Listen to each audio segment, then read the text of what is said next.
Hello everyone, welcome on YouTube channel math by Aakash. कैसे हैं आप सभी। हम लोग बात कर रहे हैं DSSB के पेपर को लेते हुए और आज आंसर की आ चुकी है। DSSB के जितने भी पेपर हुए थे 10 जून से लेकर 30 जून तक उन सभी की आंसर की आ चुकी है। ठीक है, तो अब हम क्या करने वाले हैं, अब हम उन पेपरों को डिस्कस करेंगे जितने भी पेपर हुए हैं। कब? 10 जून से लेकर 30 जून तक उन पेपरों को डिस्कस करेंगे, है ना। इसमें ज़्यादातर पेपर जो थे वो वार्डर के पेपर थे, जो ओनली फॉर मेल के लिए वैकेंसी थी, है ना। मेल रिजर्व वैकेंसी थी, उनके पेपर ज़्यादातर थे। ठीक है, तो उसका ही एक पेपर है। खैर पेपर तो कई सारे हैं, ठीक है, धीरे धीरे सारे के सारे डिस्कस करेंगे हम लोग। ये जो पेपर है 3rd शिफ्ट में हुआ था और 10 तारीख को ही हुआ है, 10 जून को पेपर हुआ है। ठीक है, आओ इसका क्वेश्चन नंबर 1 देखते हैं कि कैसा क्वेश्चन आया हुआ था। क्वेश्चन नंबर 1 में क्या कहा गया है, कह रहा है कि एक्स ने 2 वर्ष के लिए चक्रवर्ती ब्याज वार्षिक संयोजन से एक कंपनी में 7,000 रुपये निवेश करता है और उसे 2746 रुपये 80 पैसे का ब्याज मिलता है, यह कंपनी देती है। तो ब्याज की वार्षिक दर क्या होगी। ठीक है, ये पूछा गया है। खैर आ जाओ, देखो आसान सा तरीका बताता हूँ इसको करने का। भाई 7,000 रुपये उसने दिया तो 7,000 रुपये क्या हो गया, प्रिंसिपल। उधार दी गई राशि क्या होती है, प्रिंसिपल होती है। उसे ब्याज के रूप में कितना मिला, तो आप लोग कहेंगे 2700 कितना है 44 2746 रुपये 80 पैसे, 2746 रुपये और 80 पैसे उसे मिले हैं। तो इसका मतलब तो ये हो गया कि ये इंटरेस्ट है। क्या है, इंटरेस्ट है। ठीक है ना, ये इंटरेस्ट है, कोई दिक्कत नहीं है। एक चीज़ बताना, अगर प्रिंसिपल में इंटरेस्ट जोड़ दिया जाए, ठीक है, तो अमाउंट बन जाता है। अमाउंट किससे मिलकर बनता है मैं आपको बता दूं, P प्लस SI से। SI या फिर कहें हम इंटरेस्ट, ठीक है, इससे मिलकर क्या बनता है हमारे पास, अमाउंट बनता है। इतनी बात क्लियर है, चलिए ठीक है। तो यहाँ पर हमने इसको क्या किया, हमने इसको अमाउंट बना दिया। 7,000 यहाँ पर और जोड़ दिया जाए, 7,000 जोड़ देंगे तो ये कितना हो गया 6,000 और ये हो गया, ये क्या बन गया हमारे पास, अमाउंट बन गया। इतनी बात आप लोगों को क्लियर है। चलिए ठीक है, मैं डायरेक्ट रेट निकालने का फॉर्मूला बताता हूँ आपको। कभी भी रेट निकालनी है तो क्या करेंगे आप, अमाउंट अपॉन में प्रिंसिपल। पढ़ा भी होगा आप लोगों ने पहले, अमाउंट अपॉन में प्रिंसिपल। अब यहाँ पर डिपेंड करता है कि टाइम कितना दिया गया है आपको। जैसे टाइम जो दिया गया है आप लोगों को, कितना दिया गया है, यहाँ पर टाइम 2 वर्ष दिया गया है। तो 2 वर्ष दिया गया है तो यहाँ रूट की वैल्यू आएगी। अगर 3 वर्ष दिया जाता तो यहाँ क्यूब रूट आता। बस इतना ध्यान रखना है आप लोगों को। ठीक है, चलिए अब सॉल्व कर लेते हैं इसको। 9, 7, 4, 6 और 8। ठीक है, यहाँ दशमलव हैगा, दशमलव लगा लिया हमने, कोई दिक्कत नहीं है। ये 7,000 रुपये हमारे पास प्रिंसिपल हो गया, ये अमाउंट और ये प्रिंसिपल हो गया। ठीक है ना, अब इसको काट लेते हैं। देखो यहाँ से दशमलव हटाएंगे तो 0 आ जाएगा। 7 से काटो इसको, 7 एकम 7, ठीक है, 4 0 आ गई। तो 7 एकम 7 हो गया, 2 बचा, है ना। तो 7 21, 2 बचेगा ना, 7 21 और 7 9 63 और बचा कितना, 7 दूनी 14 और 7 चौक 28। बात सही है। और काट लो, किससे कटेगा, 4 से कटेगा। ठीक है, 4 से इसको और काटेंगे। ठीक है, 13,924 को, और नीचे कितना है 10,000 है। तो 4 से काटेंगे तो 4 3 12 हो गया और ये हो गया 4 3 12, तो 4 चौक 16 हो गया और 3 बचा ना, 4 8 32 हो गया और 4 एकम 4 हो गया। ठीक है, और नीचे जो आ जाएगा आपका कितना आ जाएगा, 2500 आ जाएगा। बात क्लियर है, 2500 आ जाएगा। ये हैगा आपका किसका, 59 का रूट है। देखो ये रूट की वैल्यू थी ना, यहाँ पर मैंने दिखाया था ना, तो ये 59 का है और ये किसका हैगा, 50 का हैगा। इनटू में 100 कर, दिख रहा है ना यहाँ तक, तो इनटू में क्या कर देंगे, 100 कर देंगे। तो 50 दूनी 100 और ये हो जाएगा कितना, अच्छा एक मिनट रुकना, यहाँ पर इस वैल्यू को हटा के ना, देखो हमारे पास 59 अपॉन में 50 तो आ गया। इतनी बात क्लियर है। अब देखो ये था हमारे पास प्रिंसिपल, ये था हमारे पास अमाउंट, तो यहाँ पर ब्याज कितना मिलेगा, तो आप लोग कहेंगे 9 रुपये। भाई 59 में से 50 को माइनस कर देंगे तो यहाँ से ये इंटरेस्ट आ गया कि जी 9 रुपये ब्याज मिल रहा है। किस पर, 50 रुपये पर, इनटू में 100। तो 50 दूनी 100, 9 दूनी 18। तो रेट ऑफ इंटरेस्ट कितना आ गया हमारे पास, 18 आ गया। तो मैंने कॉन्सेप्ट के साथ आपको क्वेश्चन कराने की कोशिश की है, इसलिए इतना समय लग रहा है, अदरवाइज इतना समय नहीं लगेगा। डायरेक्ट आपको फॉर्मूला याद होना चाहिए कि रेट बराबर होता है रूट, अगर 2 वर्ष दे रखा है, अदरवाइज 3 वर्ष दे रखा है तो क्यूब रूट। आपसे 2 या 3 वर्ष का ही पूछेगा क्वेश्चन में, ठीक है। तो यहाँ से हमने रूट की वैल्यू निकाल दी। ये किसका था? ये था हमारे पास कितना, 3481, 59 का था। तो इतनी बात आप लोगों को क्लियर हो गई होगी। चलते हैं नेक्स्ट क्वेश्चन की ओर, और क्वेश्चन नंबर 2 में देखते हैं कि क्या पूछा गया है, ठीक है। देखो, जो अंडर रूट की वैल्यू है ना, किसी को ये भी लग रहा होगा कि 59 रूट की वैल्यू, हमें तो पता ही नहीं है कि वो वैल्यू 59 की होगी, तो उसको निकालने का भी एक आसान तरीका होता है। अगर आप लोग कहेंगे तो मैं उसे भी नेक्स्ट वीडियो में ही बता दूंगा कि कैसे निकालते हैं जल्दी रूट की वैल्यू को, ठीक है। तो ऐसा नहीं है कि आपको याद होगी, या मुझे भी याद नहीं है 59 का स्क्वायर क्या होता है, लेकिन हम इजीली निकाल सकते हैं उस चीज़ को, ठीक है। चलो मैं बता ही देता हूँ आप लोगों को, चलो बाद में बताएंगे, है ना। अगर लगता है कि आपको पूछना है तो कमेंट करना, जब भी बताऊंगा, ठीक है। क्वेश्चन नंबर 2 की ओर चलते हैं और देखते हैं 2 में क्या दिया गया है। क्वेश्चन नंबर 2 में कह रहा है कि भोजन तथा किराए पर एक साथ किया गया व्यय शिक्षा तथा किराए पर किए गए व्यय का कितना प्रतिशत अधिक है। कोई दिक्कत नहीं है। तो किराए, रेंट पर देख लेते हैं कितना किया गया है। तो रेंट पर दिया गया है आपको, क्वेश्चन नंबर 2 में रेंट दिया गया है 20%, रेंट दिया गया है 20%। और आपका फूड जो दिया गया है, खाने पर, फूड पर जो दिया गया है वो दिया गया है 37%, ठीक है। तो ये हो गया 57। अब रेंट की बात उसने फिर से कर दी है, तो रेंट पे तो इतना ही आएगा। और शिक्षा की बात और कर दी, एजुकेशन की, तो एजुकेशन पर कितना आएगा, एजुकेशन पर आपको दिख रहा है 13%, तो ये हो गया हमारे पास 33%। ये इससे कितना फालतू है, तो आप लोग देख पा रहे हो कितना, 17 और 7 24 फालतू है। अब फालतू किस पर होगा, 33 पर ही तो होगा, ठीक है। अपॉन में 33 इंटू में 100, 3 अट्ठे 24, 3 एकम 3, 3 एकम 3, तो ये आ गया हमारे पास 800 को डिवाइड कर रहे हैं 11 से, 11 सत्ते 77 हो गया, ठीक है। और 3 बचा ना, ठीक है, 0 ले लिया, 11 दूनी 22, 11 दूनी 22 ही होगा ना, 72। हाँ बस देखो, अब इसके आगे करने की जरूरत नहीं है, और किसी में 72 है ही नहीं, यहीं पर टिक किया और चले गए पेपर के हिसाब से, ठीक है ना। ऐसा नहीं है कि अब उसको करने बैठ जाएंगे आगे। तो इतनी बात आप लोगों के लिए हो गई होगी। तो ये था क्वेश्चन नंबर 2। जल्दी से देखेंगे क्वेश्चन नंबर 3 में क्या दिया गया है। चलिए आ जाओ भाई, क्वेश्चन नंबर 3। क्वेश्चन नंबर 3 फिर डायग्राम बेस्ड आ गया। सी में प्राप्त अंकों का एफ में प्राप्त अंकों का अनुपात पूछा गया है। तो सी में कितने आप लोगों को दिख रहा है ना, सी में कितने हैं, सी में 20 है और एफ में कितने हैं, 10 है, ठीक है। तो आसान सा था क्वेश्चन। तो सी में है कितने, 1 मिनट देख लेते हैं। सी में 20% है, सी में 20% है, और ए में है ये 10%। ये सी का है, ये ए का है। परसेंटेज पूछा था, रेशो पूछा था, तो 2-1 का रेशो हो जाएगा। कहानी यहीं पर ख़त्म हो जाती है। चलते हैं नेक्स्ट क्वेश्चन की ओर, और नेक्स्ट क्वेश्चन बात करेंगे क्वेश्चन नंबर 4 की। क्वेश्चन नंबर 4 में आप लोगों से क्या दिया गया है, फिर से डायग्राम बेस्ड आ गया आपका, है ना। और इसमें कह रहा है पी का वेतन सी, देखो पी में ए के वेतन का सी के वेतन का अनुपात क्या है। तो जरा नीचे ध्यान से देखोगे तो पी और क्यू दे रखा है। पी का सर्कल है, क्यू का क्या है, स्क्वायर शेप में है। तो पी की बात करेंगे तो पी में किसका, ए का वेतन सी के वेतन का अनुपात। तो ए में दे रखा है 100 और सी में जो दे रखा है पी का 300। 300 है, हाँ जी 300 ही है। तो 100 और 300 का अनुपात पूछा था। बेहद आसान क्वेश्चन पूछा गया था आपसे।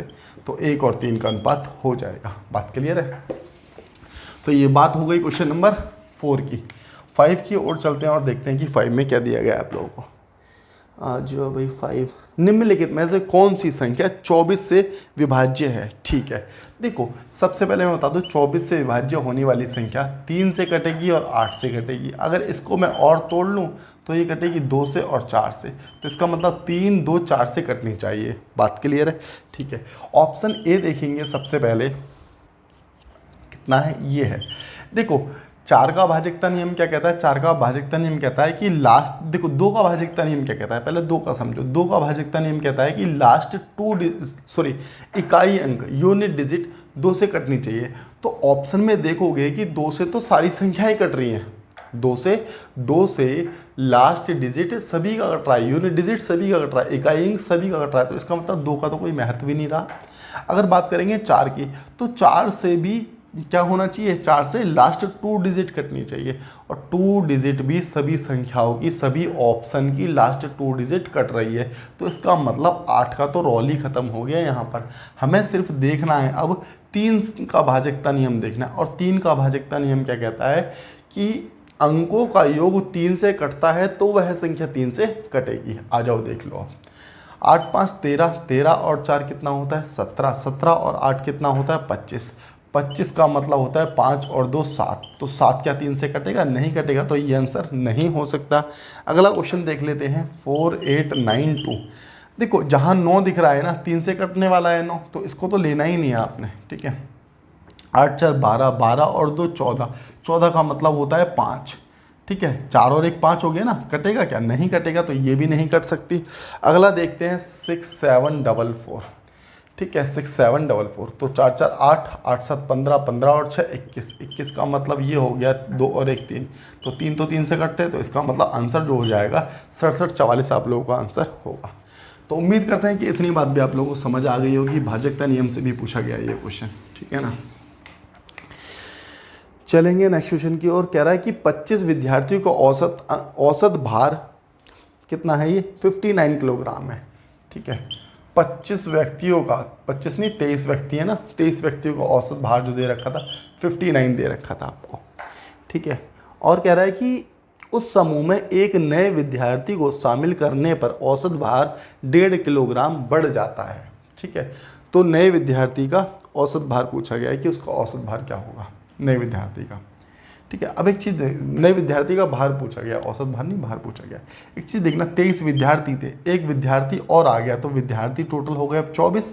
अब नए विद्यार्थी के आने की वजह से औसत 1.5 बढ़ गया, तो औसत का मतलब क्या होता है कि सभी की आयु बढ़ी होगी, सभी की आयु बढ़ी होगी कितनी, 1.5 सभी की बढ़ी होगी। 24 लोग हैं, ठीक है, सभी की 1.5 बढ़ गई, तो इसका मतलब 36 हो गई ना, या फिर मल्टीप्लाई कर लो, देखो मल्टीप्लाई करोगे तो भी कितना आ जाएगा, 1.5 की मल्टीप्लाई करेंगे किससे, 15 चौक 60, 6 हो गया, 15 दूनी 30, 30 6 36, 36 बढ़ गई, तो इसका मतलब ये 36 फालतू लेके आया है, 59 एवरेज से ये 36 फालतू लेके आया है, तो इसकी एज कितनी हो गई, 9 6 15, ये 5 5 3 8 95, तो जो आया हुआ व्यक्ति है उसकी उम्र कितनी है 95 है। तो इतनी बात क्लियर हो गई होगी आप लोगों को।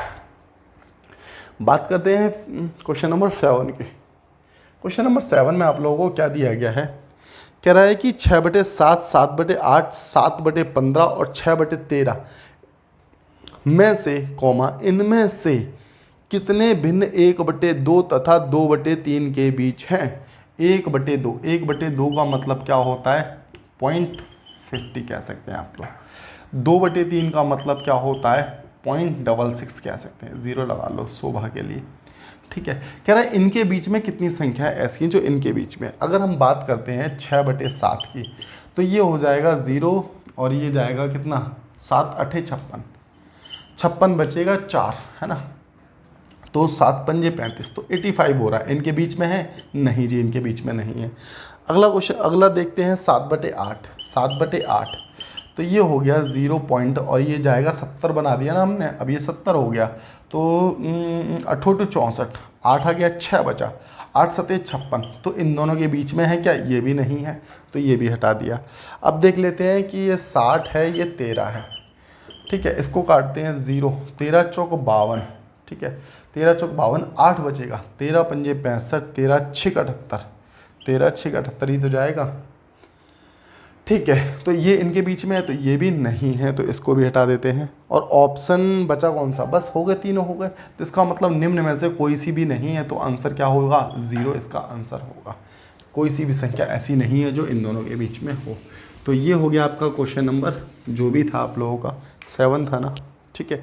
चलेंगे नेक्स्ट क्वेश्चन की ओर और देखते हैं कि क्वेश्चन नंबर 8 में आप लोगों को क्या दिया गया है। फिर से डायग्राम बेस्ड आ गया, ABCD द्वारा बेचे गए कुल कलम की संख्या पूछी गई। तो सिंपल सा क्वेश्चन है, 27 जोड़ लो, 27 27 34, 27 34 और 35 60, 35 और 60, तो 4 5 9, 9 और 7 कितना होता है 16, 6 हो गया, 6 6 12, 12 और 2 14, 14 और 1 15, 156। तो बस यही आंसर हो जाएगा। टोटल कलम की संख्या 156 हो गई। बात करेंगे क्वेश्चन नंबर 9 की, कि 9 में क्या दिया गया हम लोगों को।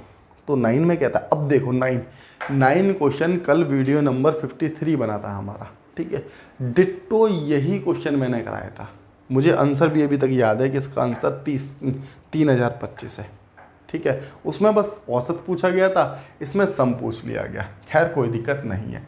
देखो 1 का क्यूब प्लस 2 का क्यूब प्लस 3 का क्यूब, ठीक है, डॉट डॉट डॉट 10 का क्यूब, इसका आपको सम निकालना है, क्यूब का सम निकालना है। तो मैंने कल भी बताया था कि फॉर्मूला क्या होता है, n+1। अब देखो कल वाला क्वेश्चन आज हमें मतलब कि मिल रहा है कि पेपर में आया हुआ है, ठीक है, जो हमने प्रीवियस ईयर कर रखा है।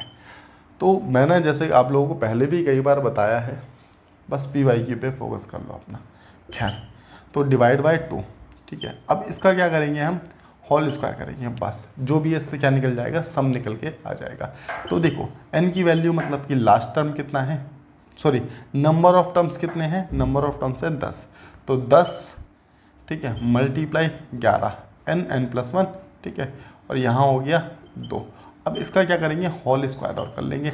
तो ये हो गया किसका 100, यहीं पर लिख देते हैं ना, तो इसको यहाँ लिख लो 100 हो गया ये, ठीक है, और ये हो गया हमारे पास 121, और ये हो गया हमारे पास 4, स्क्वायर हट गया। अब यहाँ से बात क्लियर है। तो यहाँ से अब इसको कैलकुलेट करोगे आप लोग, तो कैलकुलेट करने के बाद आप लोगों का कितना आ जाएगा, 3025, यही आप लोगों का आंसर हो जाएगा।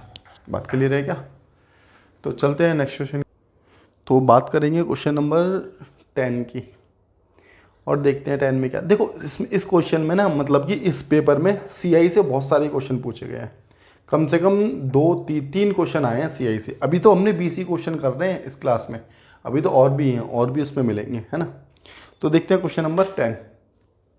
क्वेश्चन नंबर 10 की बात करते हैं। चक्रवर्ती ब्याज की समान दर पर निवेश की गई राशि, एक राशि 3 वर्ष में 1800 और 6 वर्ष में कितनी 7200 हो जाती है। तो राशि क्या है, देखो कितनी आसानी से करेंगे हम इसे। 2 तरीके बताऊंगा, एक बेसिक एक डायरेक्ट, ठीक है। क्वेश्चन नंबर तो 10 है ना ये। देखो 3 वर्ष में कोई राशि हो जाती है कितनी, 1800 हो जाती है का मतलब अमाउंट होता है, ये बात याद रखना, ये क्या है, अमाउंट है। कभी भी कहता है कि हो जाती है तो अमाउंट है। कितने वर्ष में, 3 वर्ष में।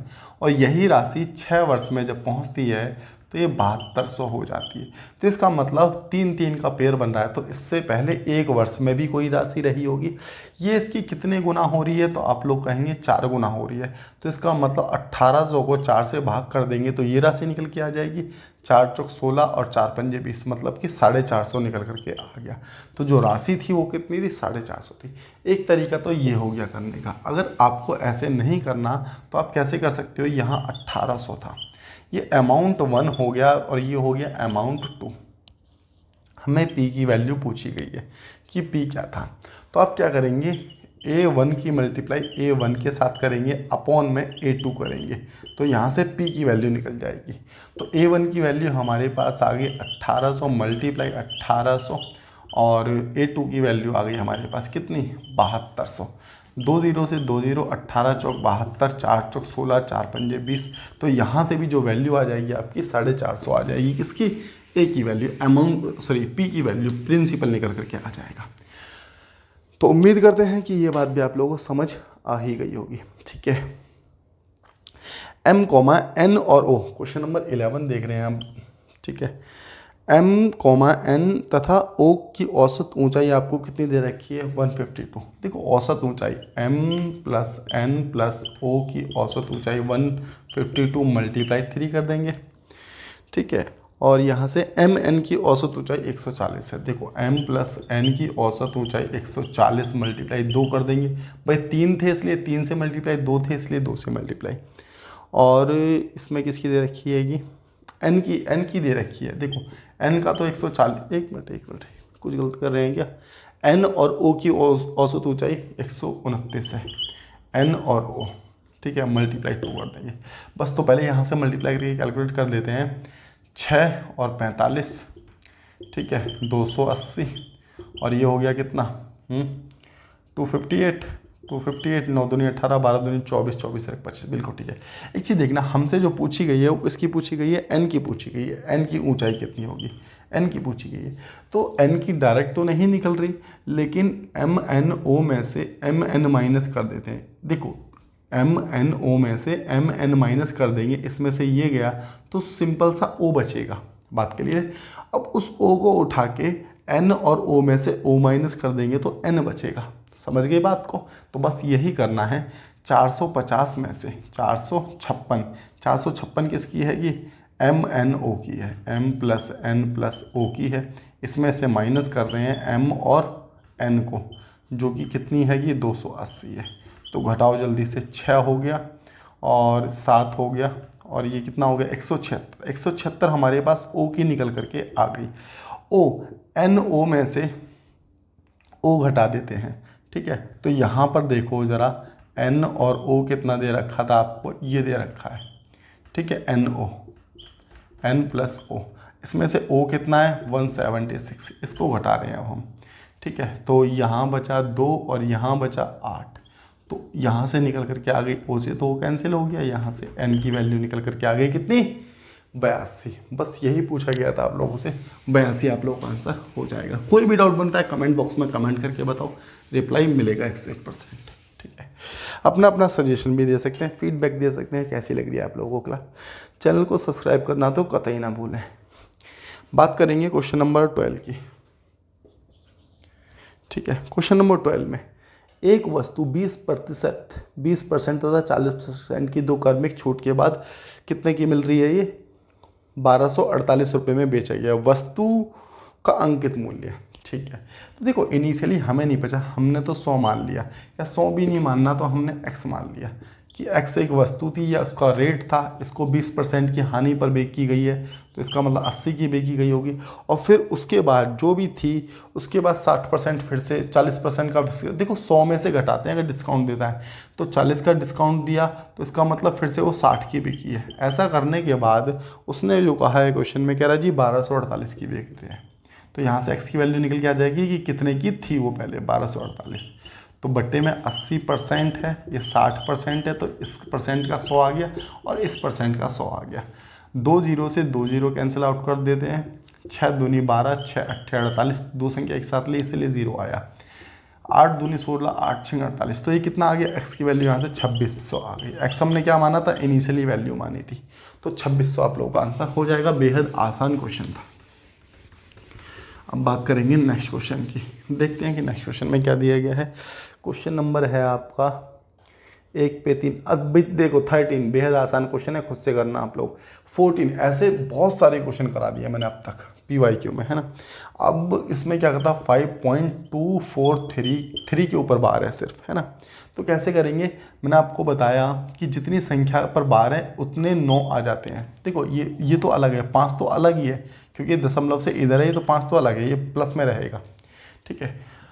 और जितनी संख्या के ऊपर बार है उतने 9 आ जाते हैं। बिना बार की संख्या का 0 आता है, तो 2 0 हो गए, ठीक है। बिना बार की संख्या ऊपर से माइनस भी होती है, बात क्लियर है। तो यहाँ पर ये हो गया कि 243 में से 24 को माइनस करेंगे तो ये हो गया हमारे पास कितना? 9, और यहाँ हो गया 1, ये हो गया 219/900, 219/900, और यहाँ प्लस में 5 और है, तो 9 पंजे 4500, तो ये हो गया कितना? 4500 प्लस 219, तो ये हो गया कितना?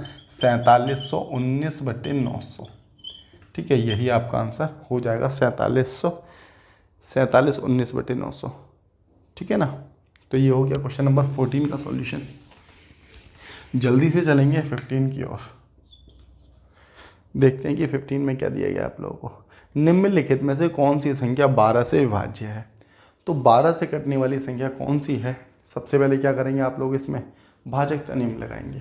तो देखो 12 से कट रही है संख्या, इसका मतलब है संख्या 3 और 4 से कटेगी। 4 को और तोड़ लिया जाए तो 2 और 2 से कटेगी, ठीक है ना। तो आ जाओ, या फिर 4 से ही देख लेते हैं, ठीक है।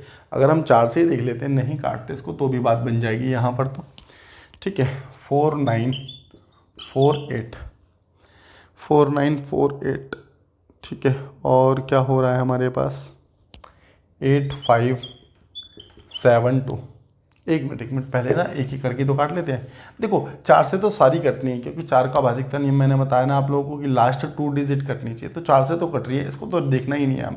अब सीधा 3 से देखेंगे, तो 3 का भाज्यता नियम अभी अभी बताया कि 9 जहाँ है मत देखो, 3 जहाँ है मत देखो। 4 4 8 8 8 16, 16 का मतलब क्या होता है, 16 का मतलब होता है 7, 6 और 1 7 हो रहा है। कटेगी या नहीं कटेगी? दूसरे ऑप्शन पर आ जाते हैं।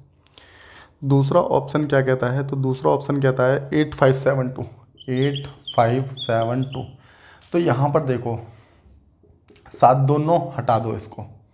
8 5 13, 13 का मतलब होता है 3 और 1 4, तो कट रही है क्या? नहीं कट रही, तो हटाओ इसे भी, ये भी नहीं कट रही। ठीक है, लास्ट वाली कटेगी, मैं दिखा दूँ तुम्हें। ठीक है, 7 3 10, 10 8 18, 18 का मतलब होता है 9। समझ गए ना? तो हम क्या कर रहे हैं, अंकों का योग कर रहे हैं, तो ये कटेगी, 3 से कटेगी, तो बस यही आंसर है और कोई आंसर नहीं हो सकता। आप लोग भी इस चीज़ को चेक कर सकते हैं। तो ये बात रही हम लोगों की 15 की। 16 की ओर चलते हैं जल्दी से। ठीक है, अब 20-20 क्वेश्चन करेंगे। हम लोगों ने बहुत कर लिए 10-10 क्वेश्चन। खैर, अब ये देखो फिर से चक्रवर्ती ब्याज का 2 क्वेश्चन कर चुके हैं ना चक्रवर्ती ब्याज, ये तीसरा क्वेश्चन आया और अभी हम 20 क्वेश्चन ही चर्चा में, इस क्लास में 20 क्वेश्चन ही कर रहे हैं, उसमें 20 में भी 3 CI के क्वेश्चन आ गए हैं। ठीक है, तो 17,000 रुपये की राशि 20% की दर से कितने वर्ष में 7400 रुपये, 7480 रुपये का चक्रवर्ती ब्याज देगी? ठीक है, तो देखो मैं इसको आसान से बताता हूँ आपको कैसे करेंगे। प्रिंसिपल 1700 है, ठीक है, और ये कह रहा है 17,000 है, सॉरी 17,000 है। रेट ऑफ इंटरेस्ट आपको दे रखा है कितना? 20%, 20%। और आपको CI जो दे रखा है, कितना दे रखा है आपको? 7480, 7480। ठीक है, आ जाओ। देखो मैं सबसे पहले बताऊँ आपको, अगर आपको छमाही या तिमाही नहीं दे रखा क्वेश्चन में, ठीक है, तो आप डायरेक्ट टाइम निकाल रहे हैं, तो 90% जो आंसर है, 90 का 95% आंसर है 1 या 2 वर्ष होगा। सॉरी, 1 वर्ष तो होगा ही नहीं, 1 वर्ष तो होगा ही नहीं, क्योंकि 1 वर्ष का चक्रवृद्धि ब्याज धारण ब्याज समान रहता है, तो 1 वर्ष पे तो ब्याज मिलेगा ही नहीं। 90 to 95% 3 वर्ष, 2 वर्ष या 3 वर्ष आंसर होगा, कभी भी टाइम पूछा जाए। अगर छमाही या तिमाही नहीं दे रखा, तो छमाही के केस में क्या करते हैं कि टाइम को 2 से मल्टीप्लाई कर देते हैं, तो आंसर होगा 1.5 वर्ष। ठीक है, अगर उनने दे रखा है आपको क्या, क्वार्टरली, मतलब कि तिमाही दे रखा है, तो इसका मतलब टाइम होगा 1 वर्ष, क्योंकि टाइम को वहाँ 3 से मल्टीप्लाई करते हैं। तो उम्मीद करते हैं कि आप लोगों को ये बात समझ आ रही होगी कि क्या कहने की कोशिश कर रहा हूँ मैं। ठीक है, आ जाओ। अब हमने ऐसा माना कि टाइम 2 वर्ष है और आंसर 2 से ही आ जाएगा, देख लेना आप लोग। इसको काटा 17 पंजे 85, इसका 20% लिया है हमने। 17,000 का 20%, पता है ना कैसे लेते हैं? 17,000 का 20% बटे 100, तो यहाँ से कटेगा तो कितना आ जाएगा? 17 दूनी 34 आएगा ना, ये तो 17 दूनी 3400, तो ये 3400 आ गया, ये 3400 आ गया। ठीक है, अब 3400 पर देखना है आपको 20%, 3400 का 20% कितना होता है? 680।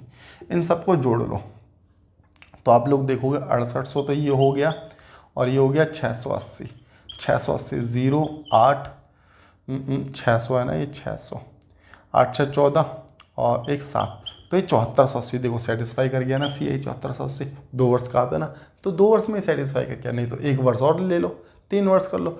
तो अगर देख लिया ना 2 नहीं है तो 3 होगा, बस डायरेक्ट करना है इस क्वेश्चन को, अदरवाइज फॉर्मूले में फंस जाओगे तो थोड़ा समय लग जाएगा आपको इस क्वेश्चन में। चलिए चलते हैं नेक्स्ट क्वेश्चन की ओर, और क्वेश्चन नंबर देखते हैं 18 क्वेश्चन देखते हैं। आसान सा क्वेश्चन है 18 तो, ठीक है, आप लोग खुद भी कर सकते हैं इस चीज़ को, तो वैसे ठीक है। 0.31, अब देखो दशमलव यहाँ से हटा दो, यहाँ से हटा दो, यहाँ 2 अंक थे, यहाँ 3 अंक थे, तो 2 अंक से तो दशमलव हट गया, लेकिन 1 अंक के पास रह जाएगा। 31 तिया कितना 93 होता है, बचा 31, 31 एकम 31, 1 अंक के बाद दशमलव था तो 1 के बाद लगा दिया, आंसर यही हो जाएगा। क्वेश्चन नंबर 19 देखते हैं। क्वेश्चन नंबर 19 में क्या कहा गया आप लोगों से? कह रहा है कि 1050 रुपये पर 50% की एकल छूट। कोई क्वेश्चन मिस हो गया क्या हमसे? क्वेश्चन नंबर 17 मिस हो गया है ना, पहले 17 कर लेते हैं, क्योंकि 17 ही थोड़ा ठीक सा क्वेश्चन था, वही वाला छूट रहा था। ठीक है, तो मिस नहीं करेंगे, 17 को करेंगे। 17 क्वेश्चन ठीक है वैसे भी, ठीक है। 16 तो मैंने करा दिया ना, हाँ 17 देखते हैं आप, ठीक है। 18 करा दिया है, 17 स्किप हो गया था, इसलिए यहाँ पर देखो एक लड़का है 1.5 रुपये, मतलब कि 1.5 रुपये की दर से टॉफ़ी खरीदने के लिए 45 रुपये खर्च करता है। एक चीज़ देखना, 1.5 रुपये की एक टॉफ़ी उसने 45 रुपये खर्च कर दिए, तो 15 तिया 45, तो मतलब कि 30 रुपये की टॉफ़ी हो गई इसके पास। कितने की हो गई? 30 रुपये की टॉफ़ी। भाई पॉइंट हटा, दशमलव से 0 बढ़ गया ना, 15 तिया 45, 30 रुपये की हो गई, कोई दिक्कत नहीं है। उसने आगे क्या कहा है क्वेश्चन में, कह रहा अगले दिन उसने प्रति टॉफ़ी 25 पैसे की छूट के साथ ली और 90 रुपये की कुछ टॉफ़ियाँ ली हैं। एक चीज़ देखना, 1 रुपये 50 पैसे की थी, 25 पैसे का डिस्काउंट मिल रहा है, तो 1 रुपये 25 पैसे की टॉफ़ी भी मिल रही है और 90 टॉफ़ी उसने ले ली, तो यहाँ पर 125, यहाँ 2 जीरो आ जाएंगी, क्यों? दशमलव था, 2 अंक के बाद 2 जीरो बढ़ेंगी, है ना। दशमलव या पॉइंट था ना, पॉइंट के बाद 2 अंक है तो 2 जीरो बढ़ जाएंगी। 25 पंजे 125, 25 चौक 100, 5 एकम 5, 5 अठे 40, तो ये कितने की? 72 रुपये की हो गई। तो टॉफ़ी एक तो 30 की हो गई, एक 72 की हो गई। बात क्लियर है। आगे देखते हैं कि क्या पूछा गया है। तो प्रति टॉफ़ी का औसत मूल्य क्या है? अब देखो, हमें औसत मूल्य निकालना है, हमें रेट निकालना है, रेट। बात क्लियर, रेट निकालना है। तो पहले तो देखो कि क्वांटिटी कितनी है, ये हमारे पास क्वांटिटी कितनी है। तो आप लोग ये कहेंगे, 1 मिनट रुकना, 45 और 90, 45 और 90 कितना था? टोटल पैसे देख लेते हैं कि पैसे कितने हैं टोटल हमारे पास। तो 45 रुपये ये हो गए और 90 रुपये ये हो गए, तो ये टोटल बन रहे हैं 135 रुपये।